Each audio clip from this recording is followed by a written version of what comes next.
Are you ready this morning? Pwede ba ka muli katabi mo? Because today, we believe God will give us the spirit of wisdom, understanding, seeing eye, hearing ears, and heart that is now ready para tumanggap ng Word of God. Yan ang taniman ng God. So today, magtataniman Lord sa atin, at pag nagtaniman Lord sa atin, alam natin, hindi pwede itong hindi mamungunga. 30-fold, 60-fold, and to some of us, 100-fold. God made a promise, my word shall not return void. At kung anong word ang sinend ng God, yun ang magiging bunga. If God will send you healing, healing ang magiging resulta. If God send you word of prosperity, prosperity will be released sa ating life. If God releases a word of power, mararanasan mo empowerment ng Panginoon Diyos. So today, we're all blessed because kanina pa kasama na natin ang Lord. At naniniwala ko, ang kailangan mo na lamang ngayon, ang kailangan ko ngayon, is none other than pananampalataya. Pananampalataya sa salita niya, hindi sa pananampalataya sa mga sinasabi ng mga tao, pero sa word niya na magiging basis ng ating gagawing pag-aaral. So Father God, we invite you and we give you all the honor and glory today. At naniniwala kami, Lord, ikaw ang Master, ikaw ang Lord, ikaw ang lahat-lahat today. Si instrumento mo lang kaming lahat na nandito ngayon. And may your name be glorified continuously. In Jesus' name we pray. Amen. Now, a very famous verse na gusto kong pasimulan sa umaga nito, sa ating gagawing pag-aaral, in Psalm 66 verse 18, ay ginagamit ito ng mga tao, lalo na pagka may tanong ng tao na sasabihin sa mananampalataya, Pastor, bakit ba yung prayer ko ay hindi dinidinig ng God? Ang basic answer ng marami is Psalm 66 verse 18. Sabi nito, if I regard iniquity in my heart, the Lord will not hear. Well, this is biblical because this is written in the Bible. Ang pagkakamali lang ng maraming mga tao, hindi nila alam na ang verse na to was written in the context of the Old Covenant. Listen to me please. Matagal na panahon na tayo nag-aaral ng Old Covenant sa New Covenant. Pinag-aralan natin ang law at pinag-aralan natin ang grace. At nung binanggit ito ni David, they are still under the Old Covenant. At pag pinag-aralan natin ang Old Covenant, alam natin na ikaw ay para sabihin natin mapalapit kay Lord, meron kang dapat gawin. At ang isa dapat mong gawin, magpakabait. Pag hindi ka mabait, then hindi makikinig ang Lord sa iyo. Amen? Pero nung dumating na ang New Covenant, dumating na si Christ, ang kasalanan mo ay hindi lamang kinuberan, ang kasalanan mo ay totally wiped out. Amen? Ang kasalanan mo today, tomorrow, and in the next days to come are already forgiven in Christ. So kung ang kasalanan mo ay totally forgiven by Christ, hindi mo na pwedeng gamitin ang verse na to. If I regard iniquity in my heart, the Lord will not listen. Now, mangyayari pa rin ito sa iyo kung iyan ang paniniwala mo. Na dahil kasi may kasalanan ako, at dahil sa kasalanan ko hindi makikinig ang Lord, then hindi mo talaga mararanasan, although nakikinig siya sa iyo, pero ikaw ngayon, andito kasi ang faith mo, so hindi mo na-experience yung kanyang healing because it has something to do with your faith. Amen? Pero pag nandito ka, at naniniwala ka na ang kasalanan mo ay pinatawad na completely, kapatid, kahit sino ka, hindi pwedeng hindi ka papakinggan ng Panginoon Diyos. Amen? At gusto ko itong patunayan sa inyo sa umagang ito at na wala kayong kasalanan na magiging dahilan para hindi kayo pakinggan ng Panginoon Diyos. That's the reason why people need to understand the New Covenant, the Covenant of Grace. Another verse na ginagamit natin is in the New Testament. Sabi sa Hebrews 12, let me quote from NIV, make every effort to live in peace with all men and to be holy. Without holiness, no one will see the Lord. Now take note of the last part. Without holiness, no one will see the Lord. Another term na ginagamit nila, without righteousness, no one can see the Lord. Righteousness in the Old Covenant can be attained by your obedience. Righteousness by the New Covenant ngayon is attained the very moment you receive Jesus. Because Jesus is your righteousness. Amen. So hindi ako nagiging righteous because of my righteous acts. Nagiging righteous ako because I accepted Jesus. At in return, ang nagiging result, you are now the righteousness of God. Let me use the term holiness. noong araw para ako maging holy, kailangan akong talaga maging holy. Hindi ako gagawa ng kasalanan para ako'y maging holy. Because noong araw nakabase sa performance ng tao. Pero dumating na si Christ, lahat ng requirement ng tao, pinulfill ni Christ. Kaya nga on the cross, sabi ni Christ, it is finished. So lahat ng kailangan mo, para dumating ito sa iyo, pinulfill ni Christ. Kung pinulfill ni Christ, then tapos na. Amen? So today, ang sagot mo palate is another than Christ is my righteousness. Christ is my holiness. So ngayon, kung ikaw ay covered ng holiness ni Christ, covered ng righteousness ni Christ, can you approach God? Yes. Anytime. It's the reason why today, my topic has something to do with this. Pakihawa kami katabi mo, pakisabi mo sa katabi mo, huwag kang dumagdal muna. Makinig ka ng pastor. Amen. Hello. Patawarin ako nung dumadaldal nung nakaraan, dumadaldal ka na naman. If ako ayoko talaga sana, dahil kasi I would like to bless every people.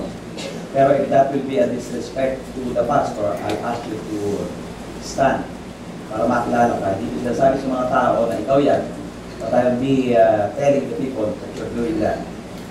Pakiusap lang, kung hindi ka makaka-stop ng kwento, matulog ka na lang. I'll appreciate na matulog ka na lang. Amen? That will be a good for me. Amen po ba? Pag-sabi ko sa tayo, salamat kung ikaw yun. Pero talagang kung hindi ikaw yun, dahil alam na ni Pastor kung sino yun. Amen? Hallelujah? God is good? And all the time? God is good. Now, I would like to give you the verse, pero sasabihin ko na lang sa magulang niya kung sino siya. I will tell the parents, para sa ganun, alam ng parents kung sino yung binabanggit. Let me go to the next verse. Let me start from Hebrews 4:14. Seeing then that we have a great high priest who has passed through the heavens, Jesus the Son of God, let us hold fast our confession. Now, napansin ko, sabi ko sa aking daughter, anak, hindi natin nilalagyan ng highlight. Pero mas maganda lagyan natin ng highlight, yung mga verse na babasahin natin. Kasi, ang sabi ng Bible sa atin, mag-meditate. Amen? Kasi pag nagme-meditate ka, ito reason grace kung bakit ko pinapalagyan ng highlight. Para habang binabasa na kapag may-meditate tayo. Kasi pag nagme-meditate ka, nangungusap ang Lord sa atin. Amen? So, habang bibigyan ko ito ng highlight, nais kong bigyan nyo ng pansin nyo, kasi doon ko gusto mag-meditate tayo. Number one, seeing that we have a great high priest. Now, itong verse na ito is not referring to the high priest of old. The great high priest na tinutukoy ko dito is si Jesus Christ na mamaya i-underline ko din. Now, meron tayong great high priest na ang sabi ng Bible, who has passed through the heavens. Sa unang dating, ang dating sa iyo parang lumagpas na langit. Amin, dumano langit at lumagpas. Di ba? Parang gano'n ang dating. Meron tayong high priest na dumaan sa langit at lumagpas, pero hindi gano'n. Ang mamaya makikita nyo na nasa langit siya. Amen? At ang high priest na binabanggit dito is Jesus Christ, the Son of God, and because of that, now let me go about again. Si Christ, meron tayong high priest, referring to Jesus Christ, at ang sabi ng Bible, nandun siya sa langit, at dahilan dito, the Bible is telling us, hindi dahilan sa ikaw ay mabait, hindi dahilan sa ikaw ay masunurin, sa dahilan si Kristo nasa langit. Ang sabi ng Bible ngayon, let us hold fast our confession. Kung ano ang dineclare mo noon, dineclare mo healing, hawakan mo yun. Dineclare mo prosperity, hawakan mo yun. Dineclare mo na ikaw ay magiging matalino, hawakan mo yun, huwag kang bibitaw. The Bible is very clear. It has nothing to do with your good works. It has nothing to do with your performance. Ang sabi lang dito, dahil si Kristo nasa langit na, lahat ng ide-declare mo, hawakan mo. Huwag kang bibitaw. Amen? Ang sabi ng Bible.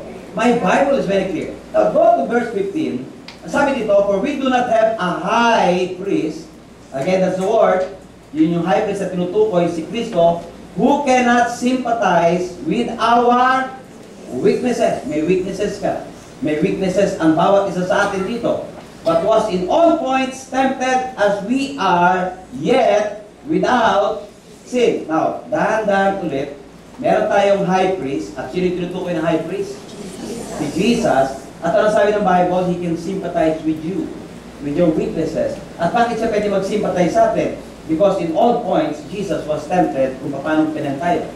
Ang ibig sabihin, si Christ hindi lamang tinempt ni Satan na binanggit doon, itong tinapay, i-turn mo into, itong bato, i-turn mo into bread, at pumunta ka sa tuktok, at tumalong ka, sasuloy ka ng mga angels, hindi lang po yun ang temptation ni Christ. Ang ibig na ito sabihin, in all points, meaning, pati sa last, He was tempted. To be angry, He was tempted. Amen? Para sa ganun magwala, He was also tempted. Because hindi mo magsisinungaling ang Bible sa atin. Lahat ng area, lahat ng puntos, whether ito ay physical, financial, baka kumukuha na ng pera si Judas, at si Judas ay kumukupit, he was also tempted about that. So, meron temptation. Hindi pwedeng hindi. Dahil kasi kung walang temptation si Christ na gano'n, then yung mga temptation na dumarating sa atin, hindi tayo magtatagumpay. Kasi sabi ng Bible, in all points, He was tempted. Ang maganda, yet, without sin.